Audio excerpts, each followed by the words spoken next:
আমি 4টে কেমো দিছি ভালোই, 5টা কেমোর সময় আমি একদম মরার মতো, মানে আর হাসপাতাল থেকে আমার ছেলে আনতে পারতেছে না আমারে। আচ্ছা, আমি মাথা ঘুরে পড়ে যেতেছি, মাথা ভেঙে মানে ঘাড় ভেঙে যাচ্ছে আমার, জি। মানে যে মাথাতে আগুন বেরোচ্ছে। আপনি আমাদের এখান থেকে আজকে কয় মাস ওষুধ খাইলেন? এটা 5 মাস শেষ হয়েছে। আজকে 5 মাস শেষ শেষ। হয়েছে। বর্তমানে আপনার শারীরিক অবস্থা আপনি কেমন বুঝতেছেন? অনেক ভালো। আমি আমার পাশে একটা বাজার আছে, ওখানে আমি রিক্সা দিয়েও যাইতে পারতাম না, আর একদম ধরে নিত কাঁপতো শরীর। জি। আর এখন সকালে বিকাল 2বার হাইটে যাই, হাইটে আসি, মানে আলহামদুলিল্লাহ। কোন রিক্সায় উঠি না আমি। আসসালামু আলাইকুম, আমি doctor Mohammad Aslam, DHMH BHB Dhaka, BHMH on course Dhaka বিশ্ববিদ্যালয়। বর্তমানে গণস্বাস্থ্য হোমিওতে বিশ্বনন্দিত ক্যান্সার চিকিৎসক অধ্যক্ষ ডক্টর এস এম সারোয়ার স্যারের প্রতিষ্ঠান গণস্বাস্থ্য হোমিওতে ক্যান্সার চিকিৎসক হিসেবে নিয়োজিত আছি। বিশেষ বর্তমানে সবচেয়ে ব্যয়বহুল চিকিৎসা ব্যবস্থাই হলো ক্যান্সার চিকিৎসা ব্যবস্থা, যেটাতে কিনা প্রায় একটা রোগীর মাসের মধ্যে প্রায় লক্ষ লক্ষ টাকার মতো খরচ হয়। সেই জায়গাতে সেই রোগীগুলা যদি হোমিওপ্যাথিতে বিশ্বনন্দিত অধ্যক্ষ ডক্টর এস এম সারোয়ার স্যারের চিকিৎসায় হোমিওপ্যাথি চিকিৎসা নেয়, সেই জায়গাগুলা থেকে টাকার বিষয়টা যেমন কমে আসে, রোগীগুলো খুব দ্রুত সুস্থ হয়ে যায়। তেমনি একটা সুস্থতার গল্প শোনাবো আজকে আপনাদের। আমি সরাসরি চলে যাচ্ছি আমাদের আজকে সুস্থ হওয়া একটা রোগীর কাছে। জি, আপনার নাম? মোসাম্মদ শিরিন আক্তার। মোসাম্মদ শিরিন আক্তার। বয়স কত আপনার? 47। 47। আপনার বাবার নাম কি? মৃত আব্দুর রশিদ মন্ডল। মৃত আব্দুল রশিদ মন্ডল। জি। আপনার মায়ের নাম? জয়গুন বেগম। জয়গুন বেগম। গ্রামের নামটা কি বা এলাকার নাম? এলাকার নাম হলো ডুয়েট গাজীপুর। ডুয়েট গাজীপুর সদর। গাজীপুর সদর। এটা হলো ডুয়েট গাজীপুর হলো আপনাদের গ্রাম, হ্যাঁ আর যদি এই গাজীপুর হলো সদর। হ্যাঁ, ইয়া, সদর। থানা কোথায়? থানা গাজীপুর। থানা গাজীপুরে, জেলা তো ঢাকায়, ঢাকা। ঢাকা জেলা। জি, আপনি সর্বপ্রথম কি সমস্যা নিয়ে আমাদের এখানে আসছিলেন বা কি সমস্যা হয়েছিল আপনার? আমার বাম পাশে বেস্টে একটা টিউমার ছিল। জি। আজ 11 বছর ডাক্তার আনোয়ার খান মডার্নের নিশাদ বেগমের আন্ডারে ছিলাম। জি। ওনাকে দেখাইতাম, উনি ওষুধ দিত 6 মাসে। জি। বলতো এটা কোনো সমস্যা না, এটা একটা মাংসের চাকা, এটা কখনো খারাপের দিক যাবে না। প্রতি 6 মাস পর পর আমি যাইতাম, আমাকে একটা আলট্রা দিত। আমি সেই জিগাতলা মেডিনোভা থেকে আলট্রা করে ওনাকে দেখাইতাম। দেখাইলে আবার উনি 2টা ওষুধ রেখে দিতে চলে আসতাম। তো এইভাবে 11 বছর চলার পরে আমার হঠাৎ করে এটা একটু ব্যথা হচ্ছে, তা আমি দ্রুত তার কাছে গেলাম।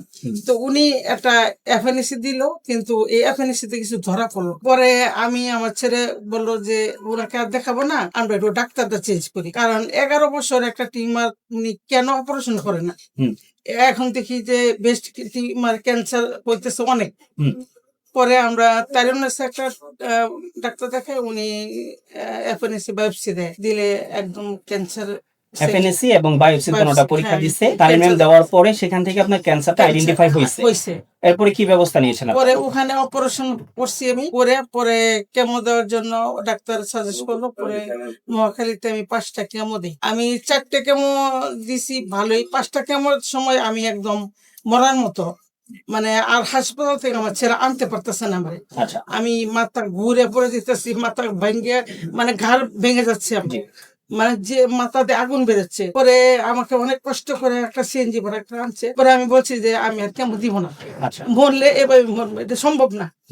পরে আমার ছেলে শুক্রবারতে নামাজ পড়ে এসে মোবাইল দেখতে দেখতে আপনাদের এটা সামনে আসছে। পরে আমাদের বলে যে আম্মা এদিকে আসো। পরে গেলাম, আমার দেখাইলো, বলে আম্মা তুমি দেখো, এটা তোমাকে আমি নিয়ে যাবো, তুমি দেখবা, তোমার মনে যদি সাই দেয় তাহলে তুমি ওষুধটা খাবা বিশ্বাস করে। তাই বলে ঠিক আছে যাই, যেহেতু আমি কেমন নিতে পারতেছি না, তাহলে যাই। পরে আসছি, আইসা আপনার সাথে আমার কথা হয়েছে প্রথম আমার সাথে কথা হয়েছে। আপনার সাথে লিফটের মধ্যে কথা হয়েছে। পরে আমরা জিজ্ঞেস করছি কই, পরে বললেন যে আসেন আমার সাথে দেখাবো ভিতরে। পরে যায় আমার সাথে কথা বললা, পরে আমরা চলে গেলাম, বাসায় গেলাম, টাকা নিয়ে এসে নেই। পরে কথা শুনে ভালো লাগলো। আমার কথা শুনে আমার ছেলে কয় যে এত মানুষ এখানে চিকিৎসা নেয়, এখানে যদি ভালো না হয়, কাজ না হয়, তাহলে এখানে একটা কত বড় একটা ফ্রন্ট জায়গা, মেন রোডের উপরে এত বড় একটা বিল্ডিং, এখানে কি 2 নম্বরই করা সম্ভব না। তাহলে এখানে অবশ্যই কাজ হয়, আমার এখানে কোনো বুয়া কিছু না, তুমি বিশ্বাস করে খাও। পরে আমার ছেলেরে পাঠাইলাম, পরের দিন যে ওষুধ নিয়ে আসো, টাকা দিয়ে পাঠাইলাম। পরে ওষুধটা নিল। আপনি আমাদের এখান থেকে আজকে কয় মাস ওষুধ খাইলেন? এটা 5 মাস শেষ হয়েছে।